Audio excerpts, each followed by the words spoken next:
Media, bekal ilmu Islam.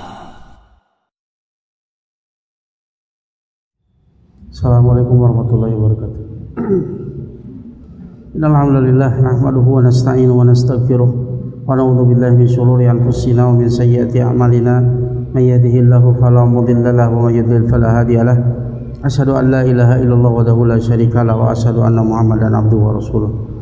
Ya ayyuhalladzina amanu ittaqullaha haqqa tuqatih wa la tamutunna illa wa antum muslimun. Ya ayyuhan nasu ittaqu rabbakumul ladzi khalaqakum min nafsin wahidah wa khalaqa minha zawjaha wa batha minhuma rijalan katsiran wa nisaa'a wattaqullaha alladzi tasaaluna bihi wal arham innallaha kana 'alaikum raqiba. Ya ayyuhalladzina amanu ittaqullaha wa qulu qawlan sadida yuslih lakum a'malakum wa yaghfir lakum dzunubakum wa may yuti'illaha wa rasulahu faqad faza fawzan 'azima. Amma ba'd, fa inna asdaqal haditsi kitabullah wa khairul hadi Muhammad sallallahu alaihi wasallam wa syarrul umuri muhdatsatuha fa inna kulla muhdatsatin bid'ah fa inna kulla bid'atin dhalalah fa inna kulla dhalalatin finnar. Bapak-bapak, ibu-ibu dan saudara sekalian, alhamdulillah kita masih diberi kesempatan untuk melanjutkan pembahasan kita tentang Asmaul Husna dengan kitab Walillahil Asmaul Husna fad'uhu biha yang ditulis oleh Syekh Abdul Aziz bin Nasir Al-Julayil rahimahullah ta'ala. Pada kesempatan ini insyaallah kita akan membahas di antara nama Allah Subhanahu wa taala Al-Hakim. Al-Hakim. Kemarin sempat kita bahas Al-Hakam ya. Ini mirip maknanya. Al-Hakam, Al-Hakim, Khairul Hakimin.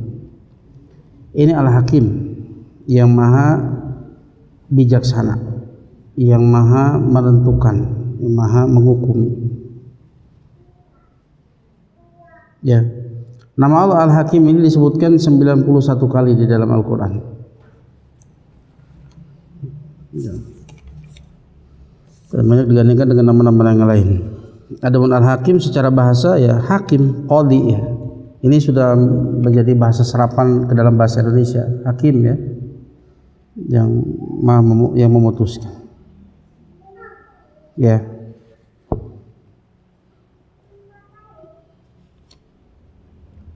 Ya, dalilnya sangat banyak. Di antaranya ya disebutkan Allah SWT dalam surat Al-Hadid ayat yang pertama, Allah berfirman, "Subhanallahi ma fis samawati wal ardi wa huwal azizul hakim." Bertasbih kepada Allah apa-apa yang di langit dan di bumi. Wa huwal azizul hakim, dan dia maha perkasa lagi maha bijaksana. Ya. Ini penyebutan nama Allah Al-Hakim.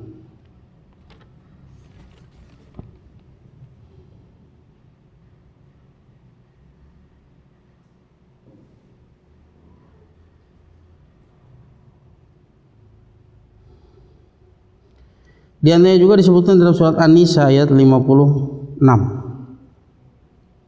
Allah berfirman, "Innal ladzina kafaru bi ayatina sawfa nuslihim naran kullama nalijat juluduhum baddalnahum juludan ghayraha liyadhuqul adzab innallaha kana azizan hakima." Sesungguhnya orang-orang yang kafir terhadap ayat-ayat kami, kelak kami akan masukkan mereka ke dalam api. Setiap kali kulitnya itu matang, kami ganti bagi mereka ya kulit yang lainnya, kulit yang baru. Liyadzuqul adzab, agar supaya mereka merasakan azab. Innallaha kana azizan hakima. Sesungguhnya Allah maha perkasa lagi maha bijaksana. An-Nisa ayat 56. Ya, jadi setiap kali kulitnya itu matang, maka Allah ganti dengan kulit yang baru. Untuk apa tujuannya? Liyadzuqul adzab, agar supaya mereka merasakan azab. Ya. Karena ternyata menurut penelitian, ternyata rasa sakit itu di bawah kulit, ya, di bawah kulit. Jadi kalau kulit itu sudah rusak, maka dia tidak bisa merasakan rasa sakit. Maka Allah ganti dengan kulit yang baru agar supaya mereka merasakan azab. Itu dalil-dalil dari penyebutan ya, yang penetapan bahwa di antara nama Allah Subhanahu wa taala adalah Al-Hakim.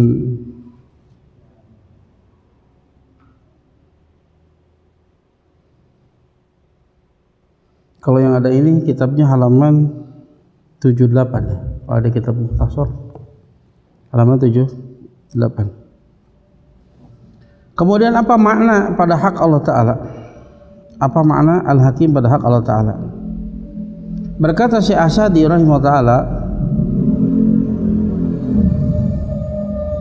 dalam tafsirnya, tafsir As-Sa'di, beliau mengatakan Al-Hakim huwa alladhi lahul hikmah al-ulya fi khalqihi wa amrihi alladhi ahsana kulla syai'in khalqah.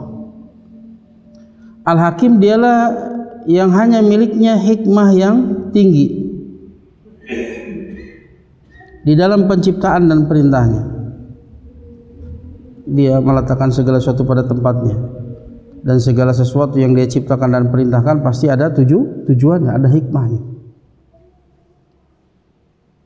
Alladzi ahsana kulla syai'in khalqah, yang menjadikan baik ya segala sesuatu ya penciptaannya. Allah berfirman surat Al-Maidah ayat 50, "Wa man ahsanu minallahi hukman liqaumi yuqinun." Siapakah yang lebih baik hukumnya ya bagi kaum yang meyakininya. Fala yakhlu syai'an abasa. Fala yakhluqu syai'an abasa. Allah tidak menciptakan sesuatu pun yang abas, yang sia-sia. Enggak ada ya. Sekecil apapun ciptaan Allah tidak ada yang sia-sia. Pasti ada hikmah. Karena dia ada Al-Hakim. Wala yashra'u suda, dan dia tidak mensyariatkan sesuatu yang sia-sia. Ada syariatnya yang sia-sia. Semuanya penuh makna. Ada tujuan yang sangat indah. Cuma terkadang kita tahu tujuannya, terkadang tidak. Alladzi lahul hukmu fil ula wal akhirah. Dialah yang hanya miliknya hukum dari yang pertama ya, di dunia dan nanti sampai di akhirat. Hukumnya berlaku di dunia dan di akhirat. 3 jenis hukum sekaligus ya. Walahu ahkamu thalathah la yusyariku fiha musyarikun, dan hanya miliknya hukum yang 3. Tidak ada satupun yang berserikat dengannya ya untuk menentukan hukum ini. Fayahkumu baina ibadihi fi syar'ihi wa qadrihi wa jazaihi, maka dia menghukumi di antara hamba-hambanya di dalam syariatnya, di dalam takdirnya, dan di dalam balasannya. Jadi hukum itu ada 3, hukum syar'i, hukum qadari, dan hukum jazai. Allah esa di dalamnya, enggak ada seorang pun yang berserikat dengan Allah Subhanahu wa taala. Allah tidak menjadikan seorang pun sebagai sekutu di dalam menetapkan hukum-hukumnya, baik hukum syar'i, hukum qadari maupun hukum jazai. Itulah Al-Hakim ya. Juga mana Al-Hakim adalah yang memiliki hikmah. Apa itu hikmah? Hikmah wadul asya mawadhi'aha wa tanziluha manazilaha. Hikmah artinya meletakkan segala sesuatu pada tempatnya dan memposisikan segala sesuatu pada posisinya yang tepat. Itulah hikmah.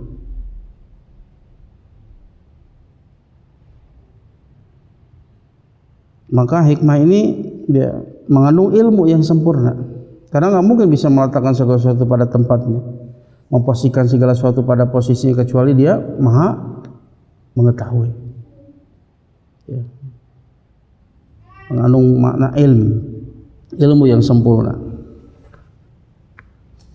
keadilan yang sempurna ya.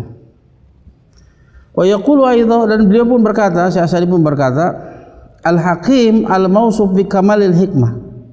Al-Hakim Al-Hakim artinya yang disifati dengan hikmah yang sempurna, yang disifati dengan hikmah yang sempurna. Wa bi kamalil hukmi bainal makhluqat, dan disifati dengan kesempurnaan hukum, menghukumi di antara makhluk-makhluknya. Fal hakim huwa wasi'ul ilm, maka al-hakim ya tadi enggak mungkin bisa meletakkan segala sesuatu pada tempatnya, tidak mungkin bisa memutuskan dengan seadil-adilnya, kecuali dia al-hakim huwa wasi'ul ilm, dia yang maha luas ilmunya. Al-Hakim yang maha luas ilmunya. Al-Mutali'u ala mabadi'il umur wa awaqibiha, yang mengetahui, yang mencermati awal dari urusan sampai akhirnya. Tahu. Makanya dia bisa meletakkan segala sesuatu pada tempatnya, bisa memposisikan segala sesuatu pada posisinya, yang memutuskan dengan seadil-adilnya, mengetahui segala urusan dari awal sampai akhirnya. Wasi'ul hamdi, yang luas pujiannya. Tamul qudrah, yang sempurna kekuasaannya. Ghazirur rahmah, yang rahmatnya itu berlimpah. Nah, fahadha alladhi yada'ul asya mawadhi'aha wa yanziluha manazilaha allaiqah biha fi khalqihi wa amrihi. Fala yatajawajjahu ilaihi su'al wa la yaqdahu fi hikmatihi maqal. Maka dialah yang maha meletakkan segala sesuatu pada tempatnya, yang maha mampu memposisikan segala sesuatu pada posisinya yang layak baginya, di dalam penciptaannya maupun di dalam perintah-perintahnya, dan tidak diarahkan kepadanya pertanyaan. Makanya la yus'alu amma yaf'alu wa hum yus'alun. Allah tidak ditanya dengan apa yang dia lakukan, tapi mereka yang akan ditanya. Kenapa? Karena dia Al-Hakim, yang maha meletakkan segala sesuatu pada tempatnya. Maka nggak perlu lagi ditanya tentang semua perbuatan Allah Ta'ala. La yus'alu amma yaf'alu. Allah tidak ditanya dengan apa yang Allah lakukan. Ya, itulah nama Allah Al-Hakim, yang maha memiliki hukum-hukum yang dia esa di dalam memutuskannya. Tidak ada seorang pun yang berserikat dengannya, karena dia maha adil. Dan yang kedua, Al-Hakim adalah yang memiliki hikmah. Apa itu hikmah? Yaitu meletakkan segala sesuatu pada tempatnya, meletakkan segala sesuatu pada posisinya. Dan itu menunjukkan ilmu yang luas, kesempurnaan kekuasaannya, rahmatnya yang berlimpah, luas pujiannya, ya, dan seterusnya. Ya, yang mengetahui segala urusan dari awal sampai akhirnya. Ya. Maka tidak ditanyakan kepadanya dengan pertanyaan, kenapa Allah begitu dan begini? Tidak, karena Allah pasti hakim, pasti adil, pasti meletakkan segala sesuatu pada tempatnya, dan semua keputusan di tangannya. Maka tidak ditanya tentang perbuatan Allah Subhanahu wa Ta'ala. Nah, kemudian wasmuhu subhanahu al-hakim yatanawalu ma'nayaini kabiraini. Maka di sini ya disimpulkan bahwa nama Allah Subhanahu wa Ta'ala Al-Hakim ini mencakup dua makna yang besar, Mana yang pertama mengandung makna hukum. Al-Hakim yang maha menghukumi, yang maha memiliki hukum-hukum. Hanya milik dia hukum-hukum yang tiga tadi, hukum syar'i, hukum qadari, dan hukum jazai. Dan dia maha memutuskan seluruh hukum. Allah tidak menjadikan seorang pun sebagai serikat untuk menghukumi, untuk menentukannya. Maknanya ay anallahu subhana al-hukmu, anallahu subhana al-hukma kullahu fid dunya wal akhirah. Maknanya adalah Allah Subhanahu wa Ta'ala hanya miliknya hukum seluruhnya di dunia dan di akhirat. Ya. Manusia mengakuinya atau tidak, ya, Allah memiliki hukum yang berlaku di dunia dan di akhirat. Wal hukmu huna yatanawalu ahkam ats-tsalatsah. Dan hukum di sini mencakup tiga hukumnya. Ya. Yang pertama ahkamul kauniyah qadariyah, hukum-hukum kauniyah yang qadariyah, takdir, hukum takdir. Gak ada seorang pun yang keluar dari hukum takdir Allah Subhanahu wa Ta'ala. Tidak ada yang bergerak, tidak ada yang diam, zahir maupun batin, kecuali itu tidak lepas dari ketetapan hukum takdir Allah Subhanahu wa Ta'ala. Yang kedua, ahkamu diniyah asyariyah, hukum agama yang sifatnya syar'iyah, hukum syar'iyah. Gak ada seorang pun ya, yang mukallaf kecuali wajib bagi dia untuk tunduk dengan syariat ini. Barang siapa yang tidak tunduk maka baginya ada konsekuensi. Wajib untuk tunduk. Yang ketiga, ahkamul jazaiyah, hukum balasan. Ya, di dunia maupun di akhirat. Ya, terlebih lagi ya di akhirat. Semua ya keputusan hukumnya itu di tangan Allah Subhanahu wa taala. Hanya Allah berfirman Maliki Yaumiddin, yang merajai hari pembalasan. Sekarang pun dia Malik, sang raja, tapi nanti di akhirat lebih nampak lagi. Ketika tidak ada lagi raja, tidak ada lagi rakyat, tidak ada lagi orang merdeka dan hamba saya, semuanya sama di hadapan Allah Subhanahu wa taala. Maka semakin nampaklah dialah satu-satunya Al-Malik, sang raja. Ya, itu mana yang pertama, mengandung makna hukum, al-hukum. Mana yang kedua, mengandung makna al-ihkam, ay aladil hikmah al-balighah fi khalqihi wa amrihi wa syar'ihi. Artinya dialah hanya miliknya hikmah yang sempurna di dalam penciptaannya, di dalam perintahnya, di dalam syariatnya. Bahwa apapun yang Allah lakukan, apapun yang Allah ciptakan, apapun yang Allah syariatkan, semuanya pasti memiliki hikmah, ada tujuannya yang sempurna. Terkadang kita tahu, terkadang tidak. Fala yakhluq wa la ya'mur illa bima fihi maslahah wal hikmah. Tidaklah Allah menciptakan dan tidak pula Allah memerintahkan kecuali perkara-perkara yang di dalamnya ada maslahat dan hikmah. Pasti ada maslahat, pasti ada hikmah. Alimahu man alimaha, jahilaha man jahilaha. Taulah orang yang mengetahuinya, jahillah orang yang jahil tentangnya. Artinya ada sebagian yang mengetahui, ada sebagian yang tidak. Yang jelas semua apa yang Allah lakukan itu pasti mengandung hikmah yang sempurna. Gak ada yang sia-sia, gak ada yang kebetulan.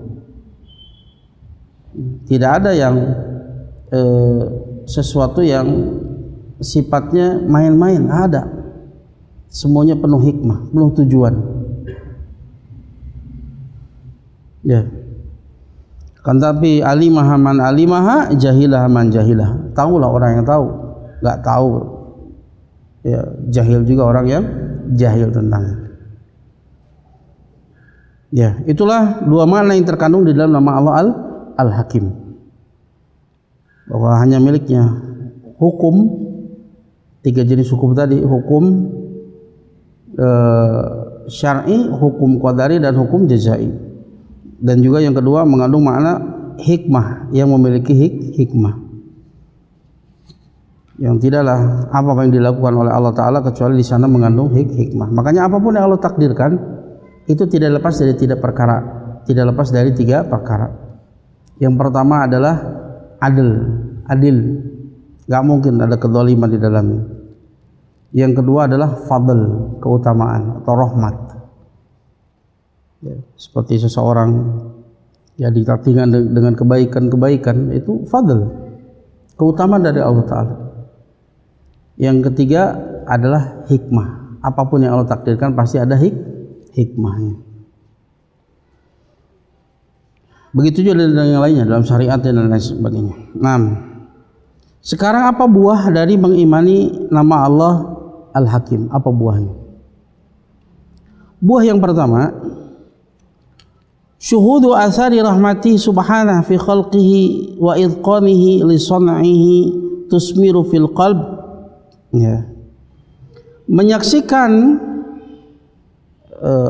pengaruh hikmah Allah Subhanahu wa taala di dalam penciptaannya dan di dalam penyempurnaan atas ciptaannya, bahwa apapun yang Allah ciptakan ini menunjukkan kesempurnaan, ya, keteraturan yang luar biasa, ya, baik yang ada di alam semesta ini maupun ada yang pada diri kita, ya. Ya, menyaksikan jejak dari hikmah ya Allah Subhanahu wa taala dalam penciptaan dan jejak dari penyempurnaan Allah taala terhadap ciptaannya, tusmiru fil qalb, ini akan membuahkan di dalam hati. Yang pertama akan membuahkan mahabbatul azimah lillahi azza wajal, akan membuahkan kecintaan yang agung kepada Allah azza wajal. Semakin kita memperhatikan alam semesta yang begitu indah, yang begitu teratur, akan membuat kita semakin cinta kepada Allah Subhanahu wa taala. Ini menunjukkan kesempurnaan yang menciptakannya, menunjukkan keindahan dari yang menciptakannya. Ya. Karena semua yang di alam semesta ini, apapun yang antum lihat berupa keindahan, itu hanya pengaruh ya, sebagian dari pengaruh dari keindahan Allah Subhanahu wa taala. Makanya di antara nama Allah Subhanahu wa taala apa? Al-Jamil, yang maha indah.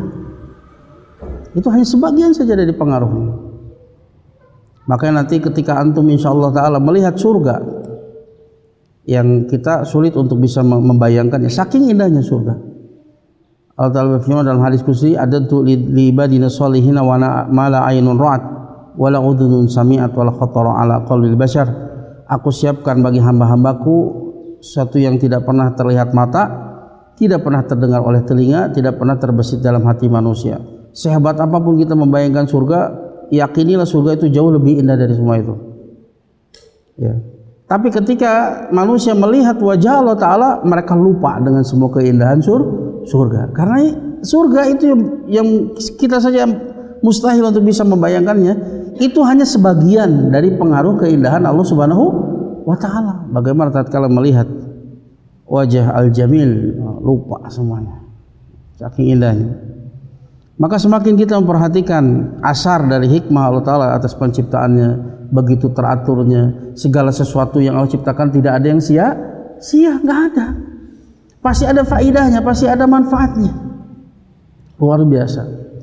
Ya, harusnya antum mempelajari apa? Biologi ya, apa? Biologi tentang flora, fauna dan lain sebagainya. Harusnya itu menambah keimanan kepada Allah Subhanahu wa taala. Semakin antum mengenal Allah Subhanahu wa taala melalui makhluk-makhluknya. Begitu indah. Begitu teratur. Ya, maka ini akan membuahkan rasa cinta yang sangat kepada Allah Azza wa Jalla. Wa dzalika lama yushahiduhu al-'abdu min al-hikmatil balighah wal khalqil badi'. Ya.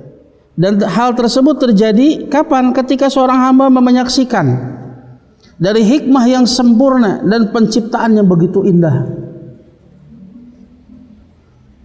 Tak ada yang sia-sia. Rabbana ma khalaqta hadza batila. Wahai Rabb kami, Engkau tidak menciptakan semua ini batil, sia-sia, main-main saja, nggak ada faedahnya.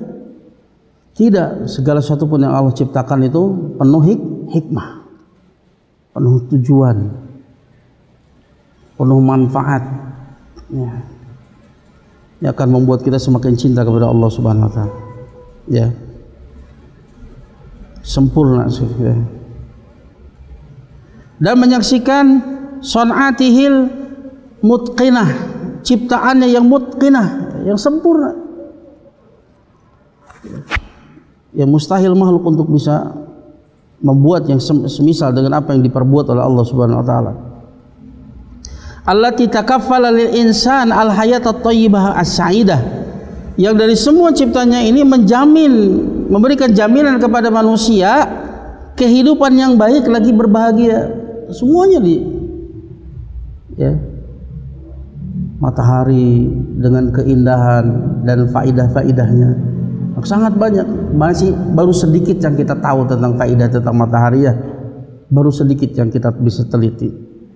Rembulan, ya, apa yang Allah ciptakan berupa udara, air, tanah, buah-buahan, tumbuh-tumbuhan, ya, yang di dalamnya mungkin masih banyak hikmah yang belum kita gali. Masih banyak hikmah dari semua itu. Ya, ilmu itu terus berkembang. Ya. Semakin berkembang teknologi, maka semakin terungkap hikmah-hikmah tersebut. Ya, menunjukkan semakin membuat kita semakin cinta kepada Allah, semakin mengagungkan Allah dengan seagung-agungnya. Ya. Kemudian yang kedua, ya, juga membuahkan kama ana hadza syu'ur tusmiru fil qalbi ta'dim Allah ta'ala wal khaufu minhu subhanahu wal haya' minhu wa ta'adduba ma'ahu wa dzalika bi ikhlasil ibadati lahu wal timas, ya, wal timasi mardatihi wa tajannubi masakhitihi. Ya, sebagaimana juga, ya, menyaksikan asar dari hikmah Allah Ta'ala atas penciptaannya ini pun akan membuahkan ke dalam hati ta'lim, pengagungan kepada Allah SWT. Kita mengetahui betapa agungnya Allah SWT. Dia yang menciptakan alam semesta ini, alam yang begitu besar dengan penuh keteraturannya, ya. Hanya dia yang bisa mengendalikannya. Alam yang begitu besar. Kalau bukan dia yang maha agung, siapa yang bisa mengendalikan alam semesta ini? Ya. Yang masing-masing, ya, benda di angkasa ini memiliki gaya gravitasi masing-masing. Kalau seandainya dibiarkan tidak ada yang mengaturnya, tentu akan saling bertabrakan satu dengan lain-lain. Dan mereka itu memiliki kecepatan yang sangat cepat. Tapi lihat begitu teraturnya. Maka Allah Ta'ala berfirman, wasyamsu tajri li mustaqarrin laha dzalika taqdirul azizil alim. Dan matahari berputar pada porosnya, dan itu adalah takdir, pengaturan Rabb al-Aziz al-Alim, yang maha perkasa lagi maha mengetahui. Maha perkasa, nggak ada yang bisa mengendalikan benda langit yang begitu besar kecuali Al-Aziz yang maha tahu, ya, sesuai dengan porosnya. Al-Alim, kalau seandainya didekatkan saja sedikit ke bumi, ya tentunya akan terbakar bumi ini. Dijauhkan saja sedikit tentu akan membeku. Tapi Allah putarkan dia sesuai dengan, ya, jarak yang sesuai untuk kehidupan manusia dan makhluk lainnya di bumi. Ya, maka ini akan membuahkan pengagungan kepada Allah SWT. Wal khauf minhu subhanahu, membuahkan rasa takut. Ya, alamnya begitu besar, ya, gak ada yang bisa mengatur semuanya itu kecuali Al-Aziz yang maha perkasa. Ya. Ini membuahkan rasa takut kepada Allah Subhanahu wa taala. Kalau seandainya Allah Ta'ala murka kepada kita, siapa yang bisa menolong kita? Tanyakan kepada diri kita, siapa yang bisa menolong kita dari murka Allah Azza wa Jalla? Ini membuahkan rasa takut. Wal haya, malu kepada Allah Subhanahu wa taala atas semua kebaikan-kebaikannya. Apapun yang Allah ciptakan ini penuh hikmah, penuh faidah untuk kita, ya. Termasuk kemarin kita bahas ketika mengebahas nama Allah Al-Qadir, ya, yang maha kuasa. Asar dari kekuasaan Allah Subhanahu wa taala apa? Semua yang Allah ciptakan beserta semua faidah-faidahnya. Itu asar. Dan tidak ada yang Allah ciptakan sia-sia. Semuanya itu penuh faidah, penuh manfaat, penuh hikmah, penuh tujuan. Ini membuat kita malu rasanya. Allah tampakkan kepada kita kasih sayang, kecintaannya, tahabbubnya, Allah cinta kepada kita, dan Allah tampakkan itu dengan melimpahkan nikmat-nikmatnya kepada kita. Sementara kita tampakkan kepada Allah Subhanahu wa taala kedurhakaan kita dengan menggunakan nikmat-nikmatnya pada perkara yang dimurkai oleh Allah Subhanahu wa taala, untuk maksiat kepada Allah Subhanahu wa taala. Ya. Sebagaimana kalau kita merenungkan, ya, surat Al-Adiyat, wal adiyati dhabha, demi yang berlari kencang sambil tengah-tengah. Di sana nggak disebutin apa itu. Nah, makanya para ulama beda pendapat. Ada yang mengatakan kuda seperti penafsiran Ibnu Abbas, ada yang mengatakan itu unta seperti penafsirannya Ali bin Abi Thalib. Tapi wallahu a'lam bishawab, yang lebih roji adalah maknanya kuda, karena disebutkan 5 sifat berikutnya yang ini cocoknya untuk kuda yang berlari kencang, dobhan, dengan terengah-engah. Yaitu dia bagaimana, lihat, antum perhatikan kuda ketika diperintahkan oleh majikannya untuk berlari, dia sungguh-sungguh untuk berlari. All out ketika diperintahkan oleh majikannya. Wal 'adiyati dhabha fal muriyati qadha, yang memercikan api. Bahkan tidak hanya terengah-engah, dia lari sampai memercikan api ketika berbenturan kukunya dengan bebatuan. Ketika malam hari kelihatan percikan api. Kemudian wal mughirati subha, demi yang menyerang di pagi hari. Kapanpun waktunya, hatta subuh sekalipun diperintahkan, jalan dia itu kuda, diperintahkan oleh majikannya. Kemudian wal mughirati subha fa atharna bihi naq'a, yang larinya itu sampai menerbangkan debu-debu, saking kerasnya larinya, cepat dah. Ya. Maka fawasatna bihi jam'a, demi yang masuk ke tengah-tengah perkumpulan musuh, menyerang dia ke tengah musuh. Karena diperintahkan oleh siapa? Majikannya, penunggangnya. Meskipun konsekuensinya dia akan tertusuk, dia akan tertebas, dia akan terbunuh, tapi dia taat kepada majikannya. Padahal kalau kita lihat tukang kuda, apa sih yang diberikan ke kuda? Paling cuma dikasih rumput ya, atau kadang-kadang dilepasin aja gitu kan, paling dikasih minum sedikit. Tapi lihat bagaimana bersyukurnya kuda itu kepada majikannya, segitunya lari all out, memercikan api, menyerang di waktu subuh, menebangkan debu-debu, menyerang ke tengah pasukan. Dia korbankan jiwanya untuk mentaati siapa? Majikannya. Pada majikannya cuma ngasih nikmat segimana sih. Kemudian Allah ketuk hati kita, innal insana li rabbihi lakanud, tapi manusia itu kepada Rabbnya kanud, sangat kufur. Nikmat Allah atas dia apa?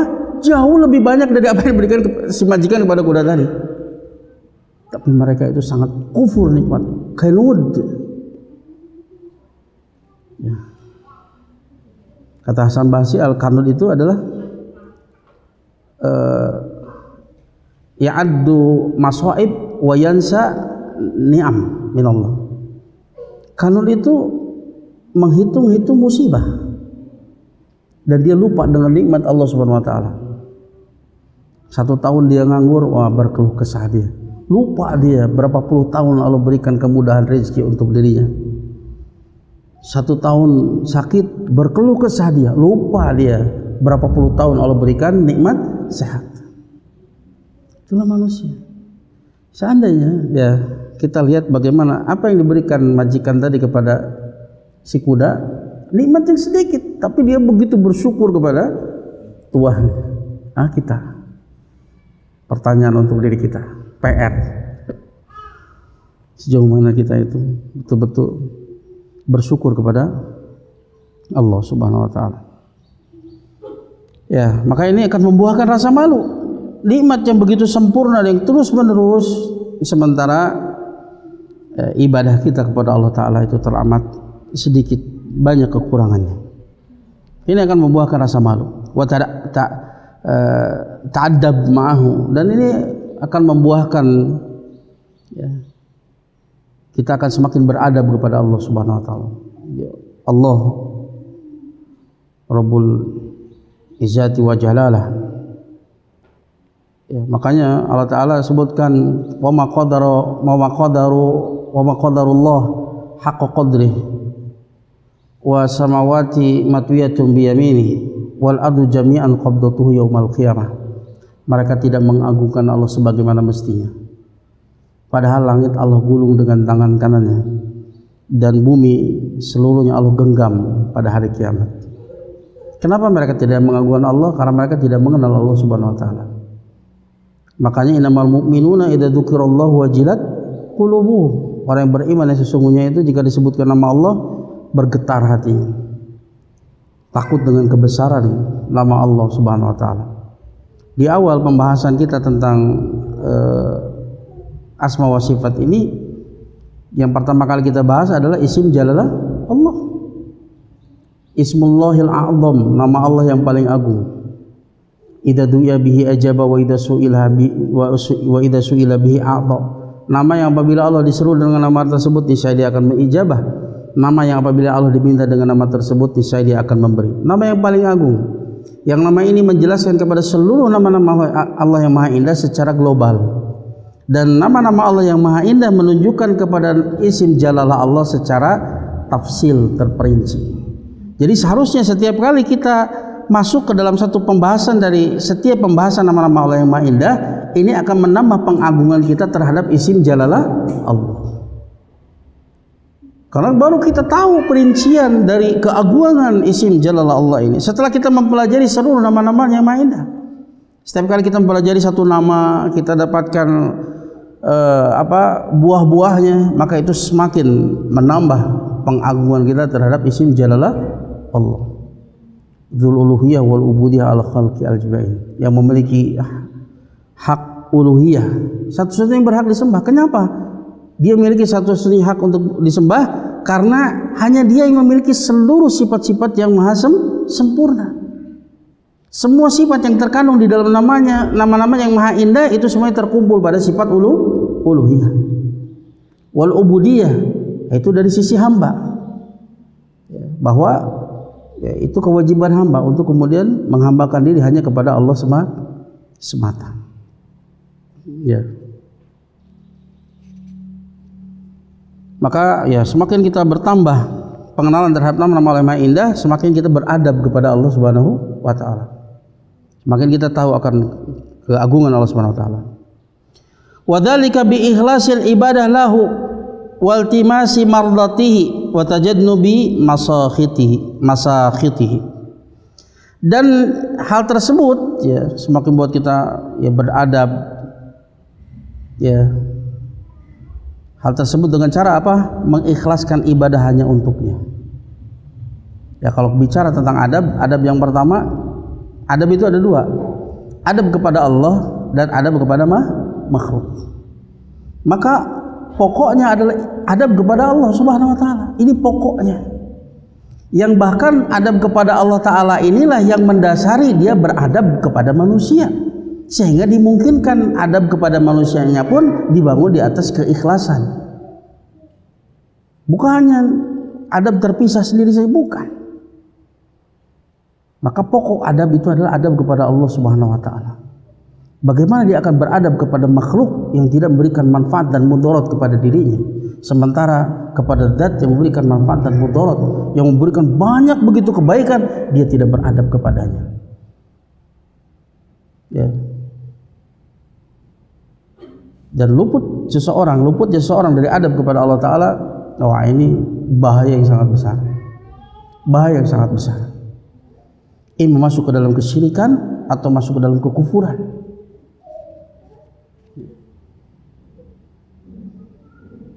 Kalau kita lihat misalkan orang-orang Nasrani, mereka begitu beradab kepada manusia.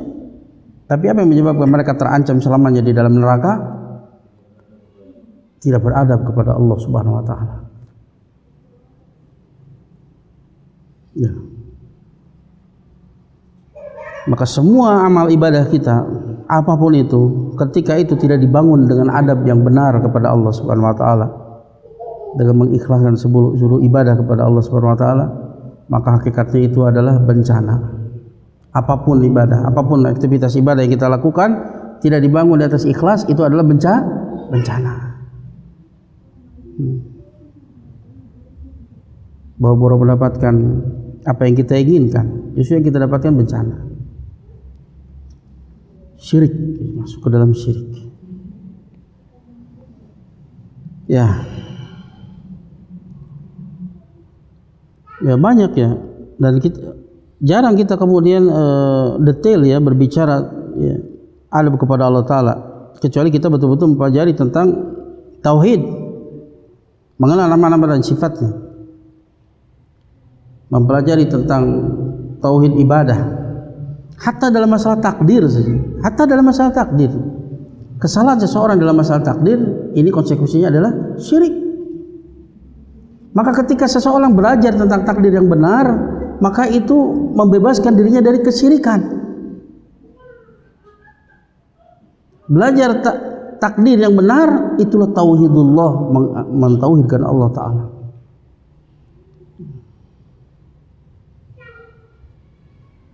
Maka tatkala berbicara tentang adab, perhatikan dulu adab yang pertama, adab kepada Allah Azza wa Jalla. Ya, itu pokoknya. Ya, dengan mengikhlasan ibadah hanya kepadanya. Kemudian iltimas, mencari keriduannya. Nantiasa mencari keriduannya dan menjauhi perkara-perkara yang dibenci oleh Allah Subhanahu wa taala. Itu bagian dari adab. Adab kepada Allah Subhanahu wa taala.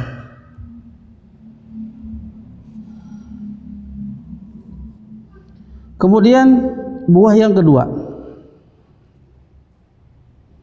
Buah yang kedua, fi syuhudi asari hikmati subhana fi amrihi ad-dini asy-syar'i tadhharu atharuha fi qalbil mu'min wa hayatihi kulliha, wa min dhalika mahabbatullah azza wa jalla al-mahabbatul 'azimah haitsu anzala hadhihi al-ahkam al-'azimah allati tadhharu fiha hikmatuhu subhanahu wa mutamassilah fi hadhihi al-masalih al-kubra wal khairil 'azim alladhi ikhtawathu hadhihi syari'ah allati tahfadhu lil insan dinahu wa nafsahu wa aqlahu wa malahu wa irdahu takaffala lahu al-hayata as-sa'idah fid dunya wal akhirah.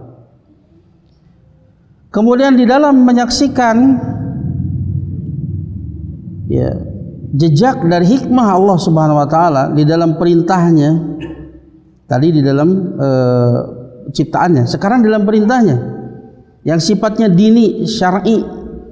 Ya, ketika kita memperhatikan, mempelajari tentang syariat Allah Subhanahu wa taala,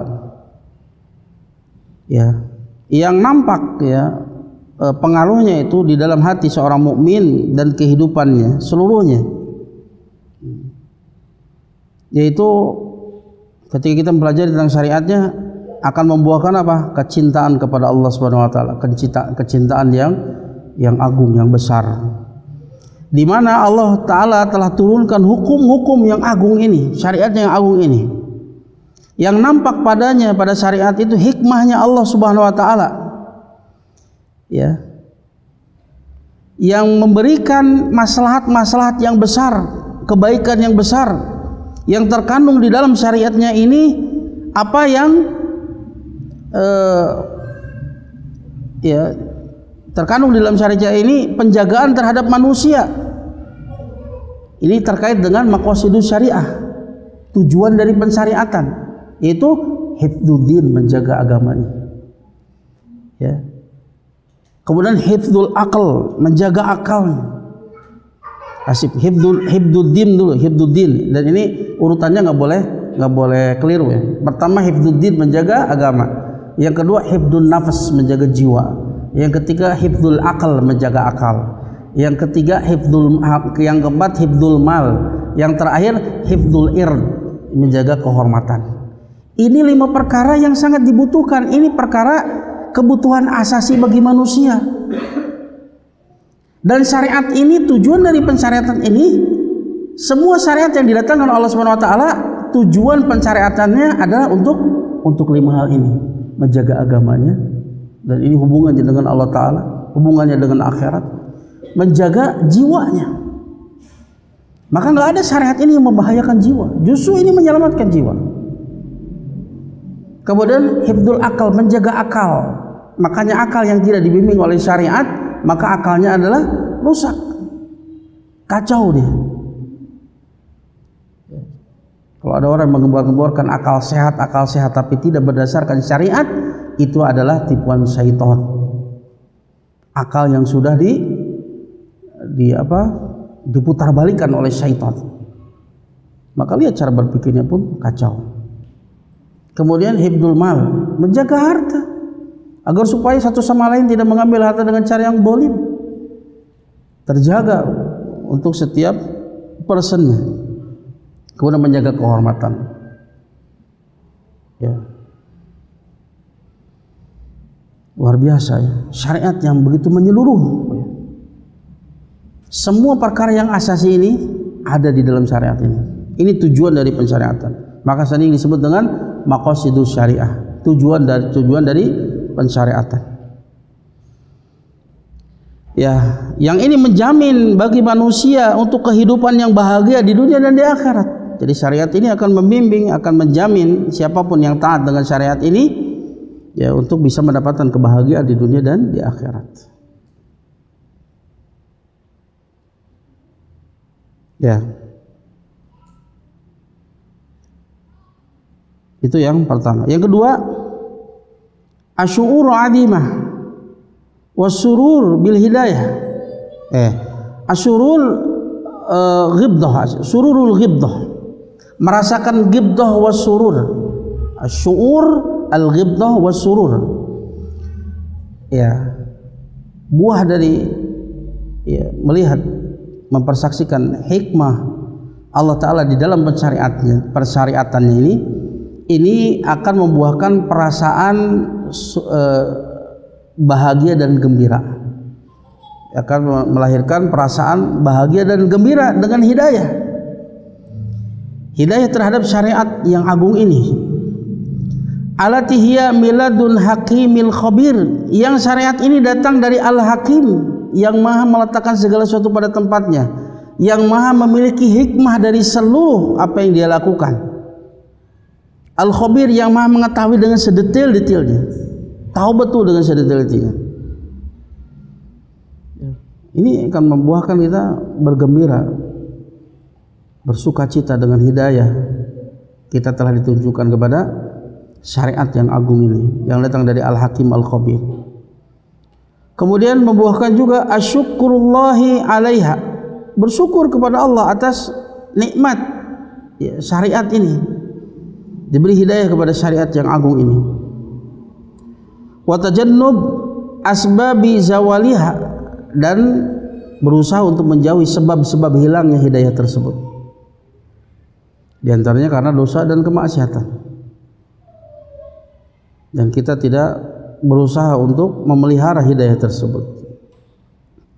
Kemudian wasa'yu linasriha bainan nas, kemudian berupaya untuk menyebarkan hidayah ini di tengah manusia.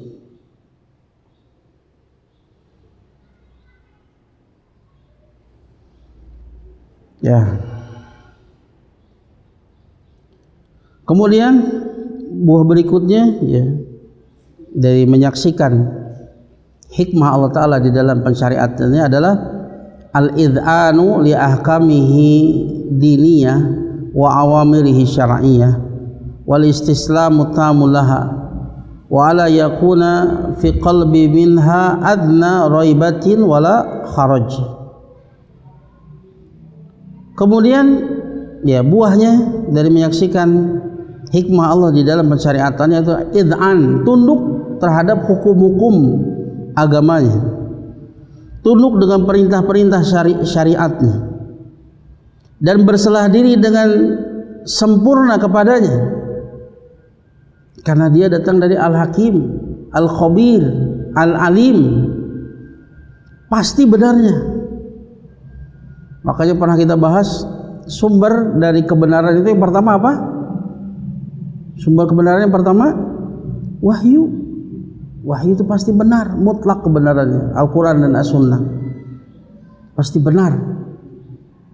Sumber kebenaran yang kedua adalah akal. Akal itu terkadang benar, terkadang salah. Maka bagaimana untuk menimbang akal seseorang?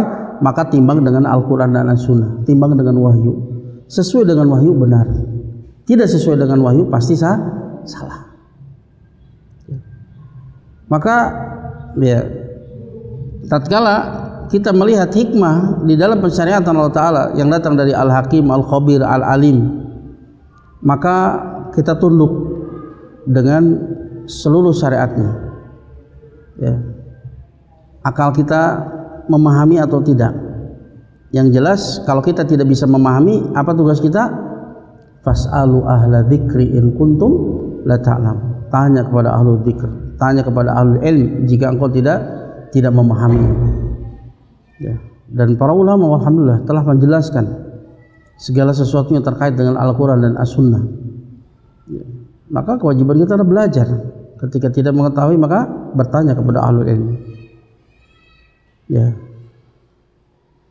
Dan ya, hendaknya tidak ada di dalam hatinya itu ya, keraguan sedikit apapun, nggak ragu dengan syariat ini, bahkan tidak merasa haraj, tidak merasa berat dengan syariat ini, bahwa syariat ini datang justru adalah untuk menghantarkan kepada kebahagiaan, menjadi solusi dari berbagai permasalahan.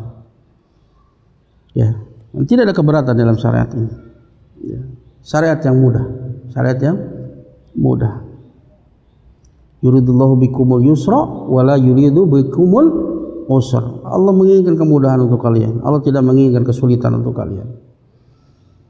Nah, wa hadzal id'an li ahkamillahi ta'ala asy-syar'iyyah wajibun. Ketundukan terhadap hukum-hukum ta'ala yang syariat ini hukumnya wajib, fardun muta'ayyan, fardu ain, al-fard wal jamaah, fardu ain wajib maupun negara. Wa dzalika bi an yakuna al-hukma wa tahakkum ila syar'illahi wahdah. Dan ini hendaknya dengan menjadikan hukum dan berhukum dengan syariat Allah semata. Ya, tentu ini adalah tujuan seluruh orang yang menisbatkan kepada Islam. Kan tapi segala sesuatu itu ada tahapan-tahapannya, dan segala sesuatu itu ada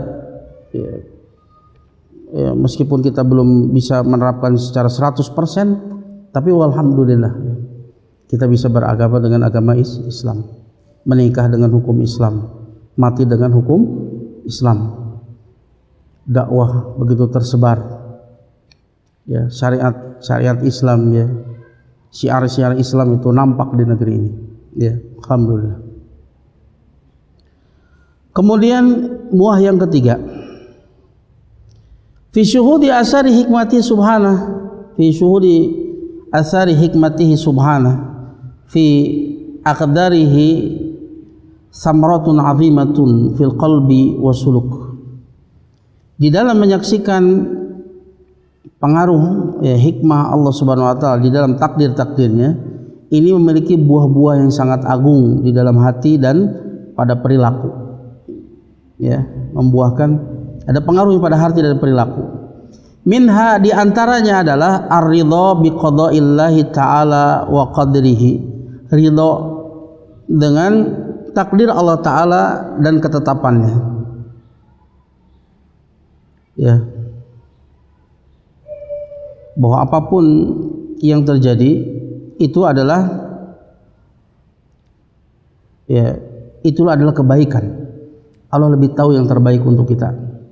Kita berusaha untuk menghindari musibah, tapi kalau toh tetap ternyata musibah itu mengenai kita, yakinlah kita bahwa itu adalah yang terbaik untuk kita. Kemarin kita sudah bahas terkait dengan takdir, itu ada dua macam. Ada takdir yang memungkinkan bagi kita untuk menghindar dari satu takdir kepada takdir yang lain, berpindah dari takdir ke takdir yang lain, maka usahakan. Contoh seperti takdir lapar, takdir haus, itu takdir, nggak terjadi kecuali dengan takdir Allah. Kita merasa lapar, merasa haus, ini takdir. Tapi mampu bagi kita untuk berpindah dari takdir tersebut kepada takdir yang lain, itu takdir kenyang. Dengan cara apa? Makan. Kita upayakan untuk makan, bukan kemudian kan harus ridho dengan takdir Allah. Lapar ya sudah sajalah, yang terbaik ridho. Kemudian antum tidak berusaha untuk mencari makan, itu keliru. Bukan itu maknanya. Ketika lapar, cari makanan. Ketika haus, cari minuman, minum. Berpindah dari situ takdir kepada takdir yang lain. Mungkin bagi kita untuk melakukannya. Contoh lagi seperti sakit. Jangan kemudian ridho saja dengan takdir Allah. Bukan seperti itu. Tapi kita berusaha untuk berobat. Tapi kalau sudah berobat ternyata tidak kunjung sembuh, maka masuk kepada jenis yang kedua, jenis yang mustahil kita untuk bisa menghindarinya. Maka jenis yang kedua ini apa yang terbaik yang kita lakukan ridho ketetapan ini, ketetapan Allah, dan ini mungkin yang terbaik untuk saya. Di balik ini ada hikmah Allah Subhanahu wa taala. Ada lutfun, ada rahmat yang khusus, yang lembut yang Allah berikan kepada hambanya dengan cara yang tidak dirasakan oleh hambanya, bahkan dengan cara yang dibenci oleh hambanya. Husnudun senantiasa kepada Allah Subhanahu wa taala. Ada kebaikan di balik penyakit tersebut. Allah hendak menghapuskan dosa-dosa kita. Allah hendak memberikan pahala kesabaran. Allah hendak mengangkat derajat kita. Ya, Allah hendak memberikan kekuatan kepada jiwa kita. Nah, karena semakin banyak ditempa, jiwa ini semakin matang, makin kuat, dan seterusnya. Ya. Maka ya, menyaksikan asar dari hikmah Allah terhadap takdir-takdir itu memiliki buah-buah yang agung, yang itu mempengaruhi hati dan perilaku. Di antaranya ada ridho dengan ketetapan Allah Subhanahu wa taala. Dan kita pernah bahas juga bahwa tawakal yang paling tinggi, derajat tawakal yang paling tinggi apa? At-tafwid, menyerahkan urusan kepada Allah. Allah lebih tahu tentang urusan kita. Asa antakrahu syai'an wa huwa khairul lakum. Bisa jadi engkau membenci sesuatu pada itu adalah baik untukmu. Allah tahu tentang penyakit kita. Allah tahu bagaimana cara menghilangkan penyakit itu dalam hati kita. Kesombongan, kemalasan untuk beribadah dan lain sebagainya. Lupa dengan kematian. Allah ingatkan itu. Ketika seorang melihat kematian itu luar biasa. Makanya Rasulullah SAW bersabda, aksiru dzikru hadzimil ladzat, perbanyak untuk mengingat yang menghancurkan kematian ini. Di antara faidahnya, kata Ad-Dhahhak dalam At-Tadhkirah, ini akan membuat kita apa? Cepat bertobat. Buat kita cepat bertobat. Ya, ketika antum menyaksikan, misalkan contoh misalkan antum dirawat di satu rumah sakit dan kemudian teman-teman antum di ruangan itu banyak yang lewat, kira-kira gimana? Ingat mati nggak?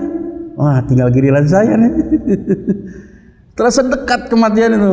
Nah, itu mengingatkan, membuat kita cepat bertobat. Nah, bisa jadi nanti malam saya nih. Tadi baru masuk udah lewat lagi. Buat kita cepat bertobat kepada Allah, merasa qanaah, cukup dengan pemberian Allah Ta'ala. Nggak neko-neko, nggak banyak khayalan-hayalan, pengen itu, pengen ini, enggak. Cukup dengan merasa qanaah dengan pemberian Allah Subhanahu wa Ta'ala. Banyak bersyukur kepada Allah Ta'ala. Kemudian membuat kita semakin semangat untuk ibadah, karena kita tahu sebentar lagi kita mati nih. Persiapan, apa bekal kita? Ya.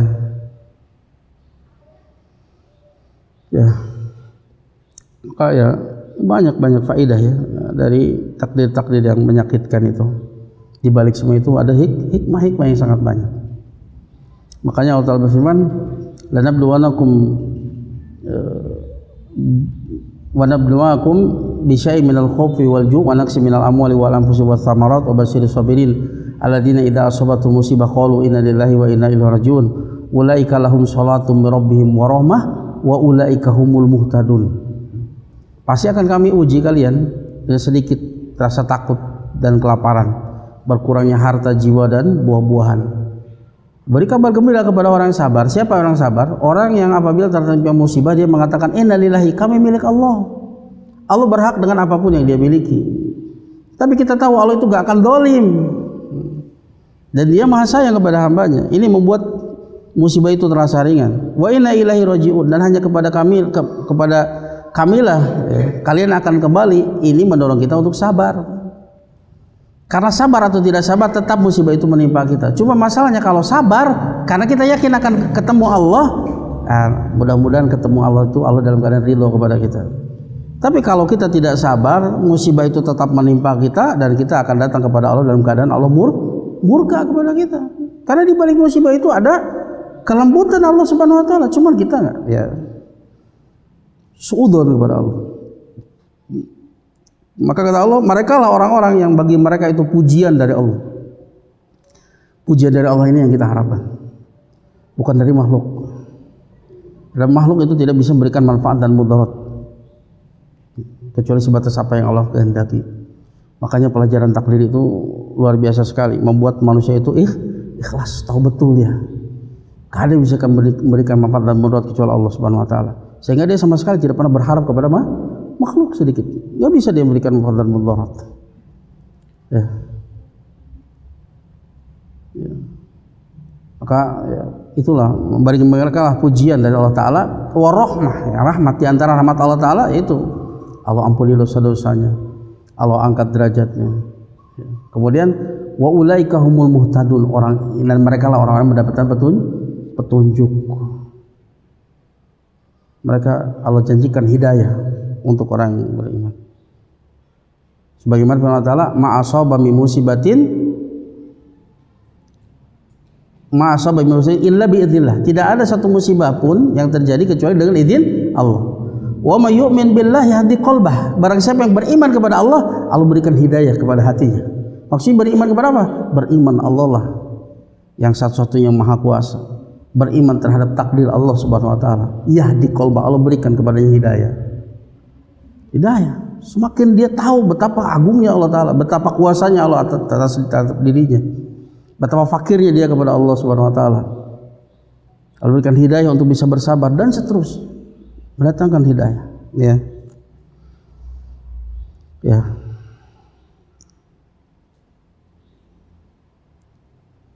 Nah, kemudian jadi itu ada pengaruhnya terhadap keimanan dan perilaku. Wal iman bi anna ma yaqdihi Allahu min ahkamihi al-kauniyah al-qadariyah fiha hikmatun balighah. Ya. Dan ya menyaksikan asar dari hikmah Allah Ta'ala di dalam takdirnya ini akan membuahkan keimanan bahwasanya apa yang Allah takdirkan, apa yang Allah tentukan berupa hukum kauniyah qadariyah, di dalamnya ada hikmah yang sangat agung, hikmah yang sempurna. Wa fiha salahun wa khair, wa fiha salahu wal khair. Di dalam penetapannya itu ada salah, ada kemaslahatan, wal khair, ada kebaikan. Ya. Imma fi halil wal ma'al mimma na'lamuhu wa ma la na'lamuhu. Baik pada keadaan ya kemaslahatan dan kebaikan ketika ditakdirkan, maupun nanti kemaslahatan itu nanti pada hari kiamat, ma'al, di negeri tempat kita kembali, dari perkara yang kita ketahui maupun perkara yang tidak kita ketahui. Terkadang kita tahu hikmahnya, terkadang kita tidak. Wa mimma ya'udu ila kamali ilmihi wa hikmatihi, dari perkara-perkara yang kembali kepada kesempurnaan ilmu dan hikmahnya. Ya. Walau dhahara fiha syai'un takrahuhu an-nufusu wa tata'allamu minhu. Meskipun pada zahirnya, pada takdir tersebut yang menyakitkan adalah sesuatu yang dibenci oleh jiwa, sesuatu yang menyakitkan jiwa, seperti musibah. Zahirnya itu sesuatu yang dibenci, sesuatu yang menyakitkan jiwa, padahal di balik semua itu ada maslahat. Allah lebih tahu tentang penyakit-penyakit kita. Ya, seperti pembahasan tentang nama Allah At-Tayyib, At-Tabib, Asy-Syafi'. Seringkali manusia itu ditimpa dengan musibah dan sebagainya, itu untuk mengobati apa yang ada di dalam hatinya.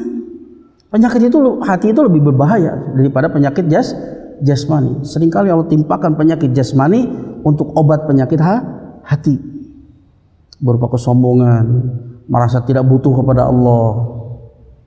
Ya, tapi ketika dia sakit, mulai dia merasa bahwa dia itu butuh kepada Allah, dia fakir kepada Allah, bahwa dia itu lemah. Kalau bukan karena pertolongan Allah, mustahil dia bisa kemudian bisa melakukan hal-hal yang luar biasa ya. Ini semua itu dengan pertolongan Allah Subhanahu wa taala. Itu mengobati apa yang ada di dalam hati. Ya, meskipun zahirnya itu sesuatu yang dibenci, sesuatu yang menyakitkan, tapi di balik itu ada maslahat, ada kebaikan. Yang keempat, as'alullahi al-hikmah, meminta kepada Allah Ta'ala agar supaya diberikan al-hikmah, kebijaksanaan, agar supaya kita mampu meletakkan segala sesuatu pada tempatnya. Hikmah. li'annahu subhanahu wa malikuhu wa musdiha, karena Allah Subhanahu wa taala dialah pemiliknya dan dialah yang memberikannya. Ma'abadil asbab fi tahsiliha bil ilmi nafi wal amali shalih, disertai dengan menempuh sebab, menempuh upaya untuk mendapatkan al-hikmah tersebut, ya, untuk mendapatkan hikmah tersebut dengan apa? Ilmu yang bermanfaat. Karena mustahil kita bisa meletakkan segala sesuatu pada tempatnya kecuali kita mengilmuinya. Bagaimana untuk meletakkannya segala sesuatu pada tempatnya? Dan juga dengan amal soleh, dengan dipraktekkan, agar supaya Allah berikan kepada hikmah. Allah Al-Hakim yang maha memiliki hikmah, mencintai orang-orang yang hikmah, yang bijaksana, yang bisa meletakkan segala sesuatu pada tempatnya, yang bisa berbuat adil, ya, ketika menghukumi manusia, ya. Itulah terkait dengan pengenalan kita terhadap nama Allah Al-Hakim, yang kembali kepada dua makna, yaitu yang memiliki hukum-hukum yang maha memutuskan dengan tiga jenis hukumnya, yaitu hukum syar'i, hukum qadari, dan hukum jazai. Dan yang kedua artinya adalah yang memiliki hikmah. Apa itu hikmah? Wad'u syai' fi maudhi'iha atau yanziluha fi manazilaha, meletakkan segala sesuatu pada tempatnya, memposisikan segala sesuatu pada posisi yang selayaknya, yang memiliki hikmah, tujuan dari seluruh perbuatannya, ya. Nah, barangkali ada yang ditanyakan, silakan.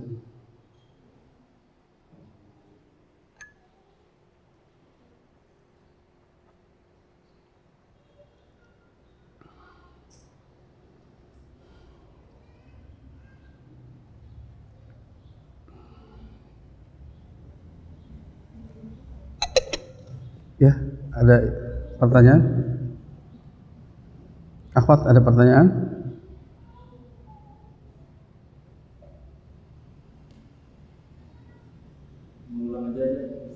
Apa?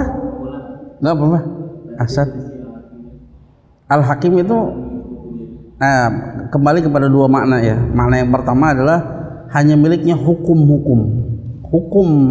syar'i, ya, hukum qadari, dan hukum jazai.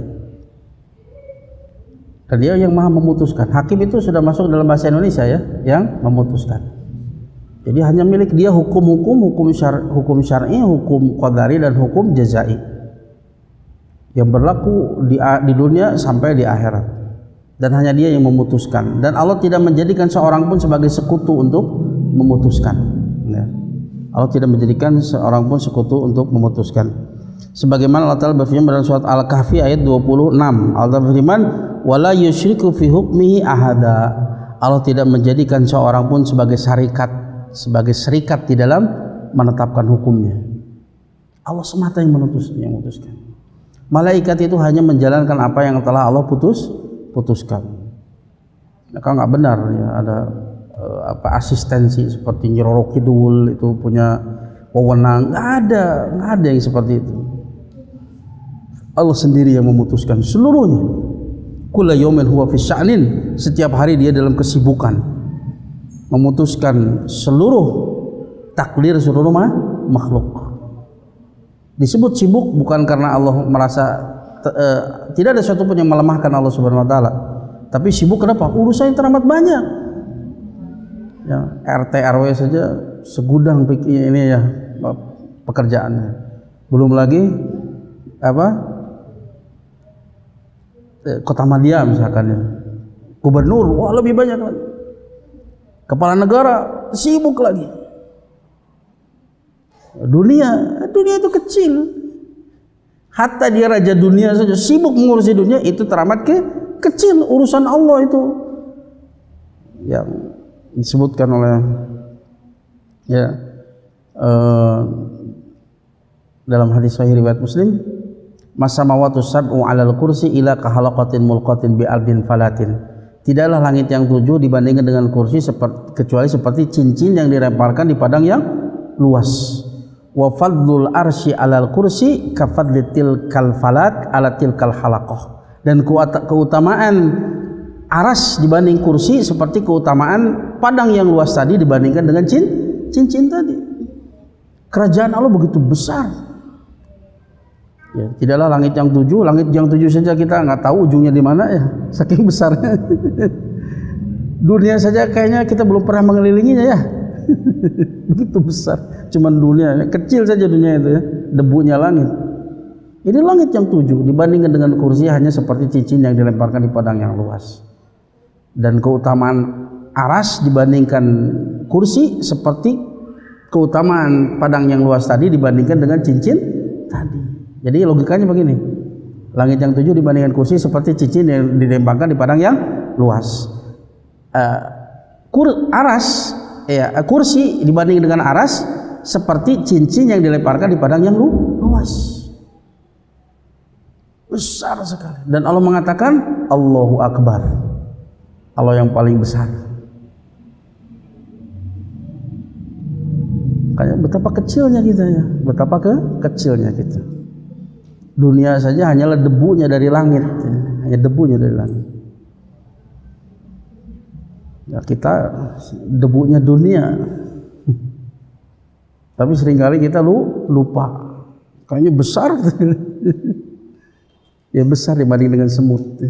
Tapi kita sebetulnya nggak ada apa-apanya. Teramat remeh. Dan urusan Allah Ta'ala itu begitu banyak, begitu luas. Dan Allah semata, Allah sendirian mengurusinya, memutuskan semua urusannya, menentukan kadarnya sedetil-detilnya. Dahsyat. Makanya antum semakin mengenal Allah itu antum semakin tumaknina, tenang, punya Rabb yang maha sempurna, maha kaya. Apalah yang ditakutkannya ketika kita mengetahui bagaimana kekuasaan Allah Subhanahu wa taala. Gak ada mamin dabatin illa huwa ahidu binasiyatiha. Gak ada satu makhluk hidup pun kecuali dia yang memegang ubun-ubunnya. Kalau antum takut dengan makhluk, berdoa kepada yang memegang ubun-ubunnya. Ya. Tadi ngulang itu aja. Ayo, mana yang pertama ya? Adapun mana yang kedua apa? Memiliki hikmah. Memiliki hikmah. Apa tuh hikmah? Hikmah itu adalah menempatkan segala sesuatu pada tempatnya, memposisikan segala sesuatu pada posisinya, yang memiliki tujuan dari seluruh perbuatannya. Hikmah. Apapun yang Allah takdirkan, apapun yang Allah ciptakan, apapun yang Allah syariatkan, semuanya itu pasti ada tujuan. Gak ada yang sia-sia, gak ada yang cuma-cuma, gak ada yang kebetulan.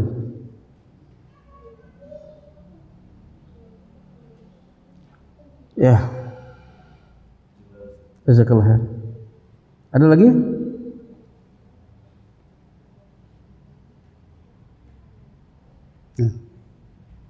Nah, cukup ya? Kalau tidak ada pertanyaan kita cukupkan sampai di sini. Terima kasih atas segala perhatiannya. Mohon maaf atas segala kekurangannya. Semoga yang sedikit ini diterima sebagai amal soleh di sisi Allah Subhanahu wa taala. Yang semoga dengannya kita diampuni dosa-dosa kita. Naktafi bihadzal qadar, astaghfiruka subhanakallahumma wa bihamdika asyhadu an la ilaha illa anta astaghfiruka wa atubu ilaik. Assalamualaikum warahmatullahi wabarakatuh.